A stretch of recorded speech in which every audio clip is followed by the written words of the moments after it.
મહાકુંભમાં ભક્તોની વધતી શ્રદ્ધા વચ્ચે ઉત્તરાખંડના મુખ્યમંત્રી પુષ્કરસિંહ ધામી સોમવારે ત્રિવેણી સંગમ પહોંચ્યા અને જ્યાં તેમના પરિવાર સાથે ત્રિવેણી સંગમમાં પવિત્ર સ્નાન કર્યું હતું.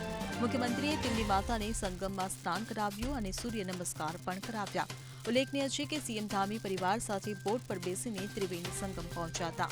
તેમણે મહાકુંભને શ્રદ્ધાનો એક મહાન સંગમ ગણાવ્યો. તેમણે કહ્યું કે તેઓ ભાગ્યશાળી છે કે આ મહાકુંભ અમારા કાર્યકાળ દરમિયાન આવ્યો છે. મુખ્યમંત્રી ધામીએ ભવ્ય મહાકુંભના આયોજન માટે વડાપ્રધાન નરેન્દ્ર મોદી અને ઉત્તર પ્રદેશના મુખ્યમંત્રી યોગી આદિત્યનાથની પ્રશંસા પણ કરી. આ દરમિયાન તેમણે પ્રયાગરાજમાં સ્થાપિત ઉત્તરાખંડ મંડપનું નિરીક્ષણ કર્યું. ત્યાં આવેલા ભક્તોને મળ્યા અને વ્યવસ્થા વિશે માહિતી મેળવી. આ સાથે મુખ્યમંત્રીએ પ્રયાગવાલ માર્ગ પર આયોજિત જ્ઞાન મહાકુંભમાં પણ ભાગ લીધો. Bureau report CN24 news. હવે જુઓ દેશ દુનિયાની તમામ ખબરો તમારી આંગળીના ટેરવે.